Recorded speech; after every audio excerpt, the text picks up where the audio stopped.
जय हिंद दोस्तों, स्वागत है आप सबका शार्प स्टेपर कम्युनिटी में। हम डिस्कस कर रहे थे करंट अफेयर्स आई दृष्टि घटना चक्र और उसमें हम एनवायरमेंटल साइंस एंड टेक वाला जो पोर्शन है वो डिस्कस कर रहे थे। देखिए, इसके साथ ही हमारी 3 अभी प्लेलिस्ट कंप्लीट अवेलेबल हो गई है घटना चक्र स्टैटिक सीरीज़ की, दैट इज़ हिस्ट्री, इकोनॉमिक्स और इकोलॉजी। इसके अलावा जो एक रनिंग सीरीज़ है वो इवनिंग में आती है, ज्योग्राफी घटना चक्र। ठीक है, सो इतना अभी आपके लिए अवेलेबल है। So let's start with the next news from this section. And most probably इस पिछले 2 बार से जो वीडियोस आए थे वो एज आई टोल्ड यू कि यहाँ पर बहुत नॉइज़ वगैरह क्रिएट हो रखा था, तो हम नहीं कंप्लीट कर पाए थे। सो एक गो में हम यहाँ तक कंप्लीट कर लेंगे नोबेल प्राइज़ तक, और उसके बाद जो नेक्स्ट हमारा वीडियो रहेगा वो हम न्यूज़ इन शॉर्ट देखते हैं कितना है। सो एक वीडियो में वो भी कंप्लीट हो जाएगा, सो दैट ये जल्दी कंप्लीट हो जाएगी करंट अफेयर्स का जो हमारा पोर्शन है। ठीक है, we'll complete the news in short in one video and the rest of the news of that section in one video. तो 2 वीडियोज़ में ये कंप्लीट हो जाएगा, then we'll start with the environmental studies. तो अभी तक ये प्लान हम इसका फॉलो करेंगे। ठीक है, so let's start with the news. या okay, so we'll start with the news that is world cyber crime index. तो देखिए, वर्ल्ड साइबर क्राइम इंडेक्स जो है ये क्या है? This is the study mapping the global geography of cyber crime with the world cyber crime index. ये publish हुई थी इन द जर्नल +1 में। तो एक स्टडी पब्लिश हुई थी +1 जर्नल में। अब ये तो इतना इम्पॉर्टेंट नहीं हो रहा है, हम क्या देखेंगे इसमें, पब्लिश कौन करता है, +1 ने पब्लिश किया। ठीक है, कब पब्लिश हुई, ओके, नॉट इम्पॉर्टेंट, 10 अप्रैल 2024। इसको प्रिपेयर किया university of Oxford London, university of Oxford London and university of New South Wales Australia, इन दोनों ने मिलकर इसको कंप्लीट किया है, प्रिपेयर किया है। इसको फंड मिला है क्रिम गव, एक यूरोपियन यूनियन सपोर्टेड प्रोजेक्ट है। Cream stands for I think crime का शॉर्ट फॉर्म क्रिम किया है। अब देखिए, इसमें की फाइंडिंग्स जो है वो हमारे लिए इंपॉर्टेंट हो सकती हैं। तो ओवरऑल इंडेक्स में रशिया ने टॉप किया है। रशिया के बाद आता है यूक्रेन, फिर चाइना, फिर यूएसए, फिर नाइजीरिया एंड रोमानिया। ठीक, so in terms of overall index, पहली कंट्री जो है जो वर्ल्ड साइबर क्राइम इंडेक्स में फर्स्ट आई है वो है Russia, second is Ukraine, third is China, fourth USA. ठीक, और इंडिया की जो रैंक है वो है 10th। तो इंडिया की रैंक इसमें 10th है, इंपॉर्टेंट है। It has low WCI score of 6.13 and somewhat specializes in scams rather than high technical expertise in cybercrime. और ये एस्टिमेट किया जाता है कि जो साइबर क्राइम है it cost the world around 9.22 trillion इन 2024, और ये ग्रो कर सकता है 13.82 ट्रिलियन तक 2028 में। NCRB के डेटा के हिसाब से, जो नेशनल क्राइम रिकॉर्ड्स ब्यूरो है of India, it's saw rise of 24.4% in cyber crimes, जो कि 2022 में रजिस्टर्ड हुए थे, उससे इतना बढ़ के 2021 में जो रजिस्टर हुए थे उससे 24.4% और बढ़ के मिले थे। Cyber crimes in India in 2023 they resulted in a staggering loss of 66.66 crore. तो साइबर क्राइम्स की वजह से इतना लॉस भी हुआ है देश को, with 4,850 reported cases. Alright, so this was news about world cyber crime index. India की रैंक कितनी है? इंडिया की रैंक है 10th, और इसको रिलीज़ करता है +1, एक जर्नल है उसमें पब्लिश हुआ था। नेक्स्ट देखते हैं satellite INSAT 3DS। Recently satellite INSAT 3DS, ये it was fully funded by the ministry of earth science, successfully launched by the ISRO from Satish Dhawan space centre in Sriharikota, Andhra Pradesh. INSAT 3DS क्या है? ये एक फॉलो ऑन मिशन है किसका? Of the 3rd generation meteorological satellite from geostationary orbit. ये launch हुई थी on the vehicle GSLV F14, जो कि एक 3 stage 51.7 metre long launch vehicle है, जिसका लिफ्ट ऑफ मास 420 टन्स है। प्राइमरी ऑब्जेक्टिव क्या है इस मिशन का? The primary objective is to monitor the earth surface, carry out oceanic observations and its environment in various spectral channels of meteorological importance। तो main इसका objective जो है वो ये है कि अर्थ के सरफेस को मॉनिटर करना, ओशन ऑब्जर्वेशंस कैरी आउट करना, और जो भी स्पेक्ट्रल चैनल्स हैं उसको स्टडी करना। ठीक है,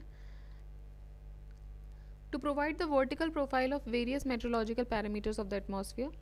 सो वर्टिकल प्रोफाइल देना अलग अलग मेट्रोलॉजिकल पैरामीटर्स के, और डिटेल्स जो हैं वो of the satellite are given below. Mission meteorological service data relay and satellite aided search and rescue services. Payloads किस में होंगे? छः चैनल इमेजर होंगे. तो ये सब देखिए इतना काम का आपके लिए है नहीं. ऑर्बिट जियो स्टेशनरी ऑर्बिट में जाएगा, ये इंपॉर्टेंट है. कहाँ पर जाएगा? जियो स्टेशनरी ऑर्बिट में जाएगा. ठीक है, तो आपको जियो स्टेशनरी और जियो सिंक्रोनस का एग्जैक्ट मतलब पता होना चाहिए. Kindly mention the current comment box कि what do you understand by geostationary orbit and what do you understand by geosynchronous orbit. Simple सा एक डिफरेंस है, वो आप उसमें मेंशन कीजिएगा. स्ट्रक्चर देखेंगे तो इसका I2K platform, thermal 6 channel imager, passive and active thermal control system रहेंगे. लॉन्च व्हीकल जो है वो है GSLV with 4 metre diameter. That is the payload fairing standard 937 millimetre diameter. तो बेसिकली लॉन्च व्हीकल जो है वो GSLV है. ठीक है, तो आपको याद रखना है सैटेलाइट इनसेट 3DS ये क्या है? ये एक फॉलो ऑन मिशन है थर्ड जनरेशन मेट्रोलॉजिकल सैटेलाइट का, and it will provide the vertical profile of the meteorological parameters of atmosphere. साथ ही साथ जो भी डेटा रिलेटेड है फ्रॉम द अर्थ और ओशियनिक ऑब्जर्वेशंस वो भी ये डेटा प्रोवाइड करेंगे. Next is first generative AI teacher Iris. Important हो जाता है. फर्स्ट जेनरेटिव AI टीचर जिसका नाम क्या रखा गया? आइरिस. पूछा जा सकता है simply what is iris. So iris in मार्च में in a school in Trivandrum, Kerala, has unveiled a groundbreaking innovation in education with the introduction of India's first generative artificial intelligence teacher robot, जिसका नाम रखा गया है Iris. The humanoid was unveiled at KTCT Higher Secondary Education School, Thiruvananthapuram, in collaboration with Marker Labs EduTech Private Limited. According to this Marker Labs, Iris was built as a part of Atal Tinkering Labs. तो ये जो Iris को तैयार किया गया है वो अटल tinkering lab के अंतर्गत तैयार किया गया है, जो कि एक नीति आयोग का प्रोजेक्ट है. और ये स्टूडेंट्स में एक्स्ट्रा करिकुलर एक्टिविटीज़ को बूस्ट करने के लिए शुरू किए गए थे अटल टिंकरिंग लैब्स, जिसमें आप अपने थॉट प्रोसेस, अपनी इनोवेशन जो भी आपके दिमाग में चल रहा है बच्चों के, उसके हिसाब से they want to grow in research and other factors, so they can contribute. ठीक है, तो जो ऐसी चीज़ें जो देश के लिए भी अच्छी हो सकती हैं, बच्चे उसमें अपना योगदान दे सकते हैं. अगस्त 2023 में इंडिया ने अपना पहला AI स्कूल भी इनॉग्रेट किया था केरला में. ऑलराइट, सो पहला AI स्कूल केरला में इनॉग्रेट किया गया था. केरला में ही पहली AI generative artificial intelligence teacher भी है, उसका नाम है iris. Next is second rocket launch port of ISRO. So Prime Minister Modi ji ने he laid the foundation stone of the second rocket launch port of ISRO, Indian Space Research Organization. कहाँ पर?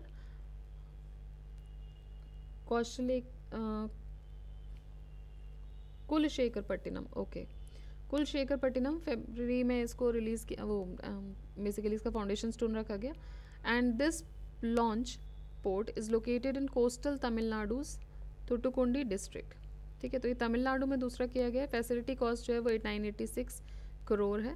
Rohini sounding locket RH-2000. Highlight of this event was successful launch of the Rohini sounding locket RH-200 from the newly establish launch complex.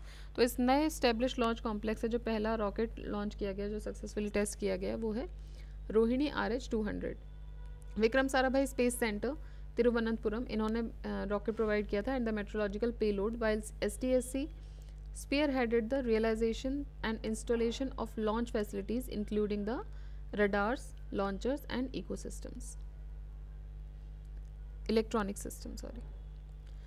Geographically, scientifically and strategically, Kulshekhar-Pattinam launch port provides a natural advantage to ISRO's future launches pertaining to the small satellite launch vehicle. So basically आपको याद रखना है second rocket launch port जो इसरो का है वो कहाँ है? तमिलनाडु में है, थुटुकुंडी डिस्ट्रिक्ट. और जो ये फैसिलिटी है जो सेकेंड लॉन्च पोर्ट की, वहाँ से जो पहला टेस्ट रॉकेट जो लॉन्च किया गया that was RH-200. Very short range air defence system. DRDO ने 2 सक्सेसफुल फ्लाइट टेस्ट किए of very short range air defence system के. 28 और 29 फरवरी 2024 missiles were launch from a ground based portable launcher off the coast of Odisha from integrated test range Chandipur.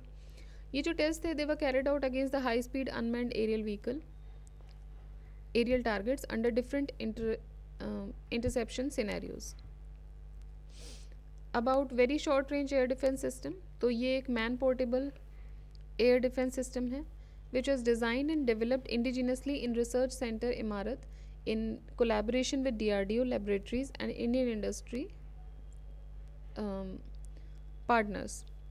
So this very short range air defense system missile incorporates many novel technologies जैसे कि miniaturised reaction control system है, integrated avionics system है जो कि successfully it was proven during the test. And ये जो missile है it is propelled with a dual thrust solid motor which is and meant for neutralising the low altitude aerial threats at short ranges. ठीक है, so this is all about very short range air defence system. और DRDO ने इसकी 2 test flight इसकी conduct की हैं. Next, India's first indigenous hydrogen fuel cell ferry. So फरवरी 28 को प्राइम मिनिस्टर नरेंद्र मोदी जी ने ही flagged off India's first indigenously built hydrogen fuel cell ferry boat. एक वर्चुअल मोड में इन्होंने इसको फ्लैग ऑफ किया. And the vessel has been built at the Cochin shipyard. तो ये कोचीन शिपयार्ड में बनाई गई. पायलट वेसल जो है ये it is a 24-meter catamaran which can carry 50 passengers with fully air conditioned passenger space. Flagging off of the vessel was part of major program जो कि ऑर्गेनाइज किया गया था थूथुकुडी केरला में एंड तमिलनाडु में to mark the laying of the foundation stone of this project in Thoothukudi. So India का पहला indigenous hydrogen fuel cell फेरी, ठीक है, इसको बनाया गया है कोचीन शिपयार्ड में. The VO these included foundation stone laying for the outer harbor at the VO Chidambaranar port. और ये जो पोर्ट है it is also the first green hydrogen hub port. Green hydrogen hub port of the country, and the projects include a desalination plant, hydrogen production and bunkering facility. Alright, so ये जो project है this include a desalination plant, एक hydrogen production unit भी बनाई जाएगी और bunkering facility भी provide की जाएगी. Next, India International Science Festival. So 9th science festival organise किया गया जनवरी 17, 2024 से जनवरी 20, 2004 तक. कहाँ पर किया गया ये? हरियाणा, फरीदाबाद हरियाणा में. In regional centre for biotechnology translational health science and technology institute which is located in Faridabad. So India international science festival organise हुआ था फरीदाबाद हरियाणा में. इसको ऑर्गेनाइज किया गया था by the department of science and technology, DST, the government of India, Haryana government and Vigyan Bharati with national innovation foundation India as coordinating body. Theme देखेंगे अगर इसकी तो science and technology public outreach in Amritkaal. ठीक है, सो थीम क्या है इसकी? Science and technology public outreach in Amritkaal. India international science festival ये कोलैबोरेटिव एंडेवर है between ministry of science and technology, ministry of earth science, department of ministry of earth science, department of space and technology, department of atomic energy और साथ ही साथ विज्ञान भारती. ये एक science movement spearhead which is spearheaded by the scientist of the nation with swadeshi spirit. ठीक है, तो mainly आपको ये याद रखना है कि इंडिया इंटरनेशनल साइंस फेस्टिवल कहाँ हुआ था. This happened in Haryana. Next देखते हैं, Japan landed on the moon. चलिए, सो जनवरी 2024 को Japan smart lander for investigating moon SLIM spacecraft is soft landed on moon. ये जो SLIM है इसको लॉन्च किया गया JAXA के द्वारा, जापान एरोस्पेस एक्सप्लोरेशन एजेंसी, सितंबर 2023 में. The mission's objective is to showcase the precision landing within a 100-meter radius using cutting-edge technologies. Additionally, it also includes the deployment of 2 mini robotic rovers deployed by Sony and Tongs, I guess, for reconnaissance purposes, ये इतना important नहीं है, आपको याद रखना है। ये जो स्लिम है, what is slim? Smart lander for investigating moon space craft. ये सॉफ्ट लैंड हुआ मून पर, तो इसको कौन करवा रहा है? जाक्सा करवा रहा है। मेन ऑब्जेक्टिव क्या है कि प्रिसीजन लैंडिंग को शोकेस करना, ठीक है। With landing Japan became the 5th nation. इस लैंडिंग के साथ ही जापान 5th नेशन बन गया है in the world to perform the soft landing on moon. इसके अलावा कौन कौन सी कंट्रीज है जिन्होंने कर लिया है? So Soviet Union, that is Russia, Intercosmos, United States, NASA, China, CNSA, India, ISRO, ठीक है। So USSR, USA, China, then India, and now it is Japan.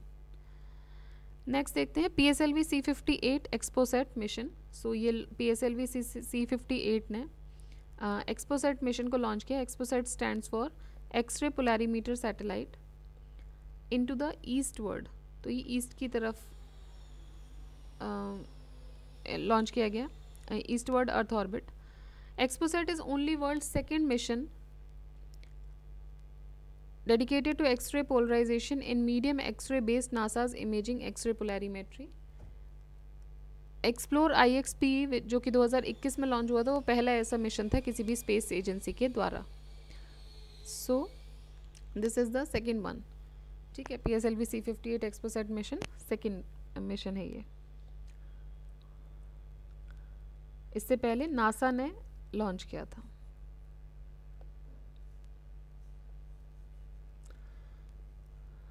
This XPOSAT mission is the first scientific satellite from ISRO to carry out the research in space production management वगैरह देखना है इनको X-ray emission का। The satellite configuration is mentioned from the IMS-2 bus platform. Configuration जो है of the mainframe system has been derived from the on the heritage of IRS satellites, ठीक है। तो देखिए ये बेसिकली आपको याद रखना है PSLV C58 का जो एक्सपोसेट मिशन है, ये सेकंड मिशन है। इससे पहले जो गया था वो नासा का था, IXP, and this is the second mission of the world from by the ISRO. Payloads की बात करें तो 2 पेलोड्स कैरी कर रहे हैं, POLIX polarimeter instrument in x-rays and XSPECT x-ray spectroscopy and timing. POLIX जो है उसको रमन रिसर्च इंस्टीट्यूट ने और एक्सपोसेट को स्पेस एस्ट्रोनॉमी ग्रुप ने बनाया है। पोलिक्स क्या करेगा? It will observe the 40 bright astronomical scanner while the expect will study the electromagnetic spectrum. तो ये तो एस्ट्रोनॉमिकल सोर्सेज की स्टडी करेगा पोलिक्स, और जो एक्सपेक्ट है ये स्टडी करेगा इलेक्ट्रोमैग्नेटिक स्पेक्ट्रम की, which is generated by different matter. XPoSat is design to study X-ray polarisation in medium X-ray band, which is offering the insight into celestial sources, radiation mechanism and geometry, ठीक है। तो इसको design किया गया है x ray polarisation को study करने के लिए in the medium X-ray band, जो कि सेलेस्टियल सोर्सेज पे भी आपको एक it will give you an insight about it. Next is Europe's first fully private rocket. देखिए इसको पूरा सिर्फ आई एम रीडिंग बिकॉज ऐसा ना हो कि आपको लगे कि कुछ छूट रहा है। बेसिकली इनमें बहुत सारी चीज़ें याद करने को होती नहीं है।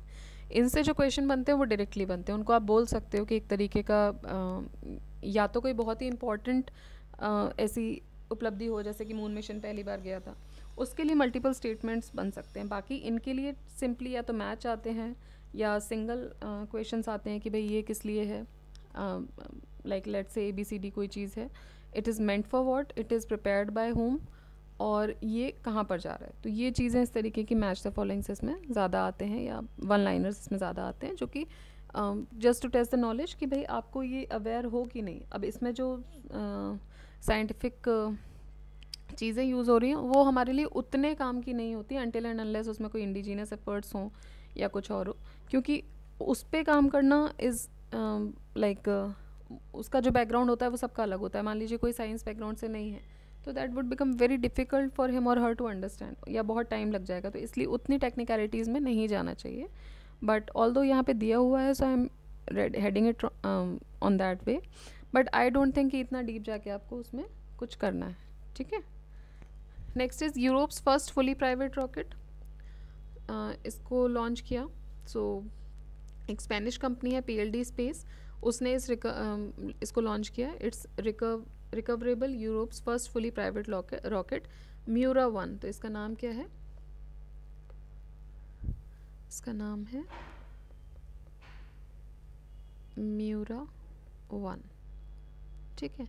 ये लॉन्च किया गया है साउथ वेस्ट स्पेन से. Startups test night time launch from Huelva came after 2 previous attempts for scrub. ठीक है.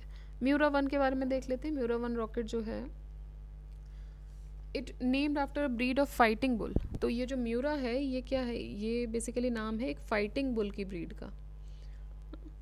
it is tall as 3-story building and has 100 kg cargo capacity. और इसका single stage rocket, it will use single stage rocket standing at an impressive 41 feet. It has a payload capacity of approximately 220 pounds. ठीक है. तो इतना तो नहीं, आपको बस याद रखना है सिंगल स्टेज रॉकेट है. ये सिंगल स्टेज रॉकेट है. और म्यूरा 1 रॉकेट जो क्या है, ये बेसिकली ये यूरोप का पहला फुल्ली प्राइवेट रॉकेट है. म्यूरा जो नाम है वो एक ब्रीड है, वहाँ पे फाइटिंग बुल की एक ब्रीड है, उसका नाम म्यूरा है. उसी के तर्ज पे इसको दिया गया. It has payload capacity of approximately 220 pounds. Rocket is design with a capability for recovering, making it a pioneering project in Europe. Propulsion की बात करें तो TEPRELIR ये एक लिक्विड बाई प्रोपेलेंट इंजन है which is running on kerosene and oxygen. Kerolox. 2021 में it became the first fully private liquid propulsion based LOX kerosene engine developed in the history of Europe. ठीक है. Primary objective इसका क्या है? Debut mission was to conduct a sub orbital test flight, और ये launch होगा 2025 तक. तो अभी आपके लिए याद करने वाली कितनी चीज़ें हो गई कि यूरोप का पहला फुली प्राइवेट रॉकेट है ये. इसका नाम है म्यूरा 1. म्यूरा 1 जो है वो fighting breed bull fighting breed एक है, उसी के नाम पे ये रखा गया है. और सिंगल स्टेज रॉकेट है. ठीक.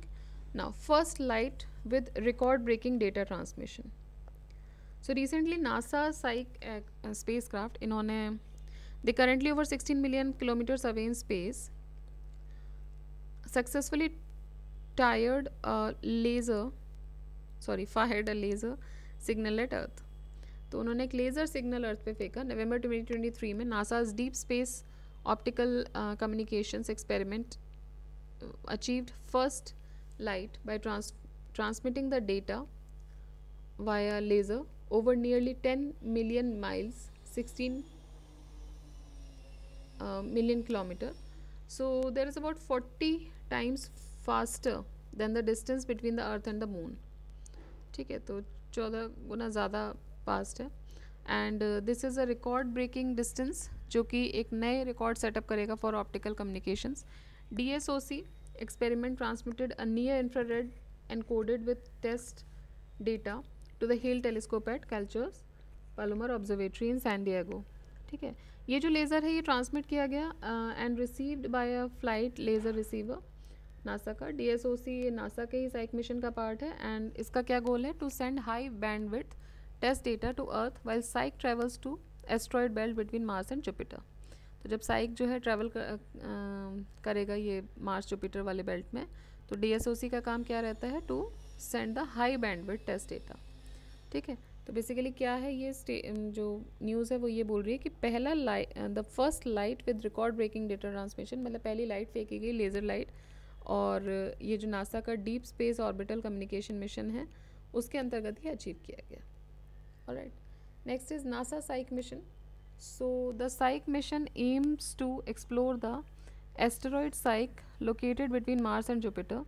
साइक एक रेयर मेटेलिक एस्ट्रॉयड है which is believe to be the exposed nickel iron core of an early planet. और ये जो मिशन है ये लॉन्च हुआ था 13 अक्टूबर 2023 को from the Kennedy Space Center via SpaceX Falcon heavy rocket. Psyche is the first spacecraft जो कि deep space optical communications use करता है, the transceiver developed by NASA. ठीक है, तो ये पहला एयरक्राफ्ट है जो कि DSOC ट्रांसीवर यूज़ करता है, तो नासा साइक मिशन। और ये साइक मिशन किस लिए है, जो इसमें इम्पॉर्टेंट है वो ये है कि to explore the asteroid Psyche located between Mars and Jupiter. Psyche होता क्या है, ये एक रेयर मेटेलिक एस्ट्रॉइड है which is believe to be the exposed nickel iron core of an early planet. Aditya L1 की बात करें तो इंडिया का पहला सोलर मिशन है ये। Aditya L1 spacecraft first Indian space mission to study the sun. ये successfully completed its first halo orbit at a Lagrange point 1 approximately 1.5 million kilometer from the earth। Aditya L1 spacecraft को 178 दिन लगे to complete one revolution around the L1 point in its halo orbit। जुलाई 2024 को Aditya L1 spacecraft successfully it completed its third station keeping maneuver and it ensured that it continues its travel in the second halo orbit path of L1। तो basically Aditya L1 क्या है, ये India का पहला solar mission है और इसने अपना पहला हेलो ऑर्बिट कंप्लीट कर लिया था लैग्रांज पॉइंट 1 का। There are 5 Lagrange points L1, L2, L3, L4, L5 और इसने अपना पहला हेलो कंप्लीट कर लिया था लैग्रांज पॉइंट 1 का। और ये कितना है, अप्रॉक्सीमेटली 1.5 मिलियन किलोमीटर है फ्रॉम अर्थ। ठीक है, और इसको कितना करने के लिए टाइम कितना लगा, 178 दिन लगे, 178 डेज।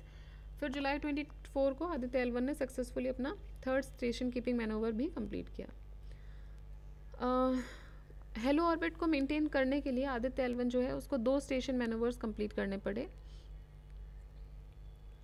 फरवरी 22 और जुलाई 7 को। जनवरी 6, 2024 को आदित्य L1 एंटर किया था सन की ऑर्बिट में 4 महीने की जर्नी के बाद and it has reach the spot in space where it will be able to continuously watch the sun. ठीक है, सो क्या होगा जब ये अपनी ऑर्बिट्स कंप्लीट करता रहेगा, so it will reach a stage, it has reached a stage, तो ये कहाँ पहुँच चुका है, it has reach the spot in the space जहाँ से ही कंटिन्यूसली सन को देख सकता है। ठीक, इसको लॉन्च किया गया है इसरो के द्वारा। ये क्या हो रहा है, oh is it some kind of a magic, oh my god, okay I think that time it was not,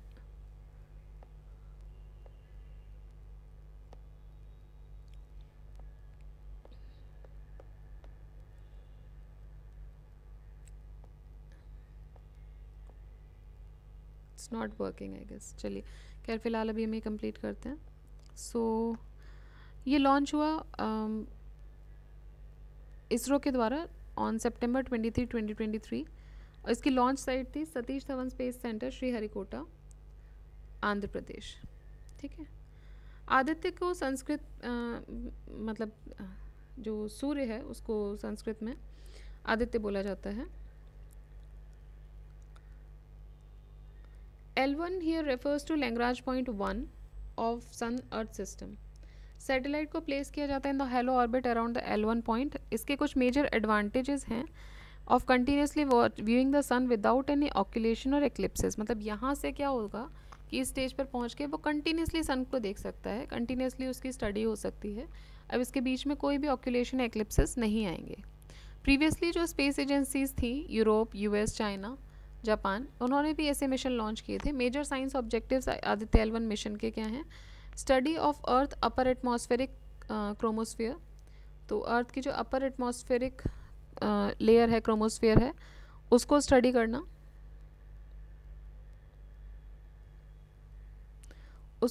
करना, and observe the in situ particle and plasma environment providing data for the study of particle dynamics from the sun. Payloads की बात करें तो Aditya L1 mission, अब देखिए यहाँ से जो मैं बोल रही थी, यहाँ से आपके लिए क्वेश्चन बन सकते हैं। इंडिजिनस है, इंडिया का है, पहला सोलर मिशन है, बहुत सारी अचीवमेंट्स भी अब उसने कर लिए हैं, लैग्रांज पॉइंट्स के बारे में भी पूछा जा सकता है, तो यहाँ के लिए आपको प्रिपेयर रहना है। ठीक है, L1 here refers to Lagrange point 1 of the Sun Earth system। Satellite placed in the halo orbit around the L1 point has the major advantage of continuously viewing the sun without any occultation। ये जो major science objectives हैं L1 के क्या हैं, solar अपर atmospheric dynamics को study करना, मतलब कि जो क्रोमोस्फेयर और कोरोना है उसको, और इन सीटू पार्टिकल डेवलपमेंट्स जो हैं और प्लाज्मा एनवायरनमेंट उसको स्टडी कर, उसको ऑब्जर्व करना, and providing the data for the study of particle dynamics from the sun. Aditya L1 mission जो है it's carries a suite of 7 scientific payloads to carry out systematic study of the sun. पहला है visible emission line coronagraph, तो ये solar corona को it will image the solar corona. Solar ultraviolet imaging telescope suite, this payload will image the solar chromosphere, और ये and transition region in the ultraviolet spectrum. Solar low energy x-ray spectrometer, so ये payload जो है it will measure the spectrum of the solar x-rays. Then high energy L1 orbiting x-ray spectrometer HEL1OS, ये जो payload है ये measure करेगा the spectrum of the solar x-rays in the high energy range. Plasma analyser package for Aditya PAPA ये payload जो है this will measure the properties of the solar wind plasma, जैसे कि उसकी density, temperature, composition. So plasma analyser package for Aditya पापा जी क्या करेंगे, ये मेजर करेंगे जो प्रॉपर्टीज़ हैं सोलर विंड की, सोलर विंड प्लाज्मा की, उसकी डेंसिटी, उसका टेम्परेचर, उसके कॉम्पोजिशंस, ठीक है। Next is ASPEX Aditya solar wind particle experiment, और ये पेलोड मेजर करेगा the properties of energetic particles in the solar wind, जैसे कि उनकी एनर्जी, चार्ज, मास, ये सारी चीज़ें। Then solar irradiance monitor SIM, ये पेलोड मेजर करेगा सोलर इरेडियंस को, जो कि टोटल अमाउंट है एनर्जी का which is emitted by sun. Now तो ये हो गया हमारा आदित्य L1 मिशन। इससे रिलेटेड जो इन्फॉर्मेशन है उसको आप थोड़ा ध्यान से देख लीजिए। यहाँ से क्वेश्चन बड़ा बन सकता है, मल्टीपल स्टेटमेंट्स बन सकते हैं इसके लैंग्राज पॉइंट्स पे जहाँ पे उनको रखा जा रहा है वो सारी चीज़ें आपके बारे में पूछी जा सकती हैं, मतलब क्वेश्चन के बारे में। सो यहाँ से आप लोगों को प्रिपेयर होना पड़ता है पूरी तरह। बाकी जो बहुत सारी जो आज किसी देश ने किया, कल किसी देश ने किया, कौन से प्लैनेट पे गया है, किस बेल्ट में घूम रहा है, वो सारी चीज़ें जो हैं वो देखिए हर देश के लिए मल्टीपल स्टेटमेंट क्वेश्चन है, वहाँ पे मैच द फॉलोइंग क्वेश्चन ज़्यादा बनते हैं, वन लाइनर ज़्यादा बन जाते हैं। मेन सिर्फ ऑब्जेक्टिव पूछ लिया जा सकता है कि और कुछ नहीं, सिर्फ XYZ कोई भी अगर आपको वो दिया जा रहा है तो उसका ऑब्जेक्टिव पूछ लेंगे, तो ये मेन होता है इसमें, ठीक है। नेक्स्ट देखते हैं Nobel prize in psychology, physiology और मेडिसिन। देखिए 2023 का है, आई वुड सजेस्ट अब आप इसको मत पढ़िए, 2024 का हम एक साथ जैसे ही कंप्लीट होगा, अगर इसमें अभी दे दिया गया होगा, I think don't think so कि इसमें होगा बिकॉज इसके बाद आए थे, तो जैसे ही कंप्लीट होगा हमारा दिस घटना चक्र, इसके बाद हम एक क्लास में पूरा डिस्कस कर लेंगे about the Nobel prize of 2024, क्योंकि अभी आप ये पढ़ोगे उसके बाद आप अगेन 2024 का पढ़ोगे, it will create a confusion. Alright, so 2024 का ही हम सीधे डिस्कस कर लेंगे, एज सोन एज ये हमारा कंप्लीट होता है वैसे हम उसको डिस्कस कर लेंगे। So I would suggest not to read this and move to the next part. अब जो हम नेक्स्ट वीडियो में डिस्कस करेंगे that would be news in short. देखिए साइंस टेक का ना न्यूज़ थोड़ा सा कंपैरेटिवली डिपेंड करता है कि अगर आपका जो इंटरेस्ट है वो साइंस में है तो ठीक लगता है, अदरवाइज़ ये रॉकेट्स की जितनी भी न्यूज़ हैं, कहीं से किसने क्या लॉन्च किया, क्या किया, वो कभी कभी जिन लोगों का साइंस इंटरेस्टिंग सब्जेक्ट नहीं है जिनके लिए, उनके लिए थोड़ा बोरिंग भी हो जाता है। सो कोई बात नहीं, पढ़ना तो हमको सभी कुछ है, राइट। तो ये भी उसी का पार्ट है, क्वेश्चन तो यहाँ से बन ही रहा है, तो ये भी उसी का पार्ट है, पढ़ना पड़ेगा, बट ठीक है आप उसको मैनेज कर सकते हैं, मैनेजेबली उसको पढ़ सकते हैं, ठीक है। चलिए, so we'll end it up here and revise करते रहिए, कंटिन्यूसली रिवाइज कीजिए, रिविजन का टाइम है अब, और नेक्स्ट हम वीडियो में स्टार्ट करेंगे with the news in short. Alright, so keep revising, keep studying. जय हिंद।